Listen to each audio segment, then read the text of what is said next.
what's going on, YouTubers? It's the Natural Born Thriller, and welcome everyone to National Wrestling Alliance Review, the show from October 22nd, 2019, where it pertains to another episode, the third episode of NWA Powerrr. And we're going to find out about what's going on with Tim Storm as we go through this review. And the show was taking place at the GPB studios in Atlanta, Georgia. Commentators were Joe Galley, and Jim Cornette. So let's get right into the show here. So we opened the show with Eddie Kingston kind of promo, and he's very upset about this about what the Dawsons did during him and Homicide's match against Wildcard, where it pertains to the NWA World Tag Championship title being on the line from the previous episode. And basically, they want the big gist of it is that Homicide and Eddie Kingston wants to fight the Dawsons, and we'll get to more of that later. Because we get to the first match here, we get to Marty Bell versus Crystal Rose. Marty Bell botched one match. Marty Bell botched one spot in the match. I meant to say,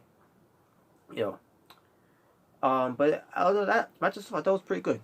Marty Bell looked like she's got all in, and she's basically in the right place where it pertains to women's division in NWA Powerrr. Basically for National Wrestling Alliance. So and also Marty Bell wins. So there you go.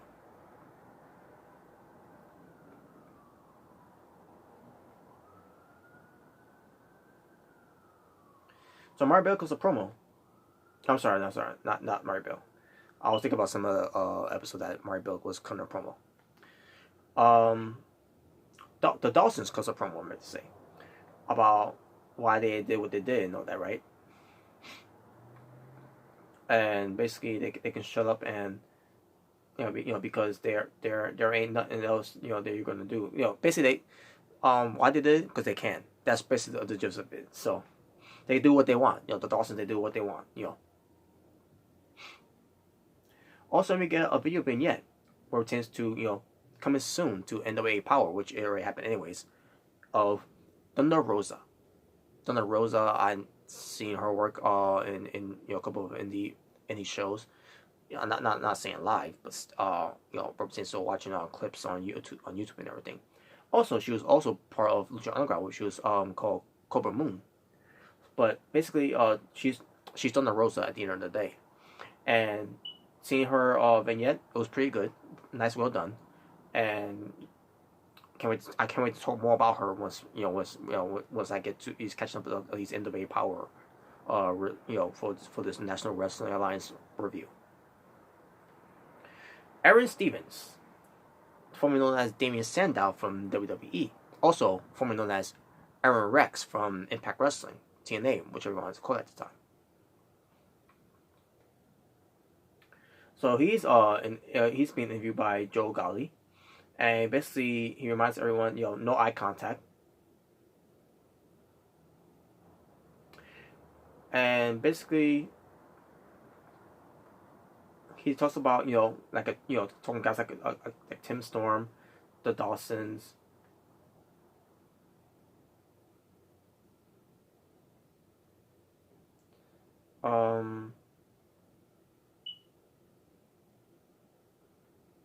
I don't remember what else he said too, though. But then all of a sudden I think I forgot to mention this too, from the last episode on my last review of it, or just the last episode of it, where Aaron Stevens, he was basically always, saying there's no eye contact whatsoever, and he's back in professional wrestling, and all that. So this was him doing an interview again. This time he was plugging some kind of movie called Tropical Pirates, and he showed a clip of it, and like, what is this? But I thought it was funny though. I thought it was pretty well done. But anyways, but that's basically is of that one. We get to Caleb Conley versus Dan Dan Parker. So Caleb Conley versus Dan Parker in this match ends up being pretty good. Caleb Conley was showing me something here, something that Impact Wrestling never showed Caleb Conley, for us that we were watching at the time. So yeah, they let and Caleb Conley they show NWA showcasing more than Impact Wrestling ever showcased Caleb Conley, which is a crime, you know. So in the end, Caleb Conley ends up winning the match here.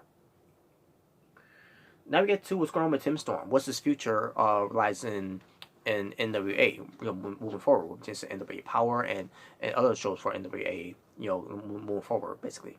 So he thanks he thanks for talking about the moment that he talked about of his incredible journey, where it pertains to the 10 pounds of gold, and where it pertains to his loss of Nick Aldis, and then with him never getting another opportunity of the title ever again, because that was stipulation at the time. And basically, let Nick Aldis, he basically thinks Nick Aldis, and he was the better man. He's a true champion, and now he's got to move forward. What's going to what pertains to his future, and since he can't go to the title anymore. And basically, Eli Drake comes in and has a conversation with him, saying there's always other titles you can go after, like the national championship or something else you could go after, like a tag team title, for example. You get Eli Drake and Tim Storm could team up as a tag team to they go after the tag team, the NWA tag team titles instead. And they basically Eli Drake give him the opportunity to think about it. Tim Storm say he'll go back to him on that, and we'll get to that later too. So yeah, basically what pertains to Tim Storm, you kind of feel bad for Tim Storm because he can't go after the NWA World Title anymore, because that was one thing that he wanted to be.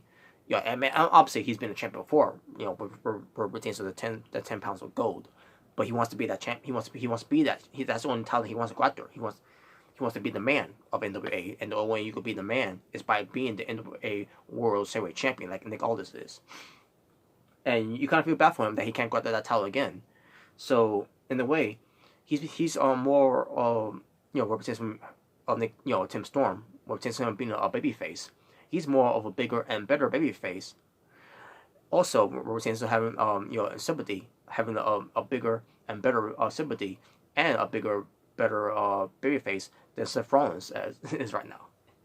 Just saying. But yeah, we'll get to more of that though.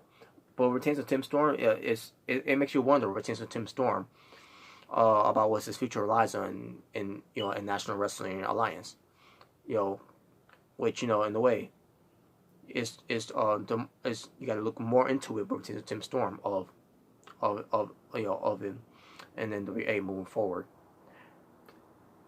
And I like him. I like Tim Storm too. This guy. I now didn't know much about him, but now since to watching these shows of NWA Powerrr on YouTube, I started becoming more a fan of him. Down in Seth Rollins. But that's the twilight of Tim Storm of what's going on with him right now.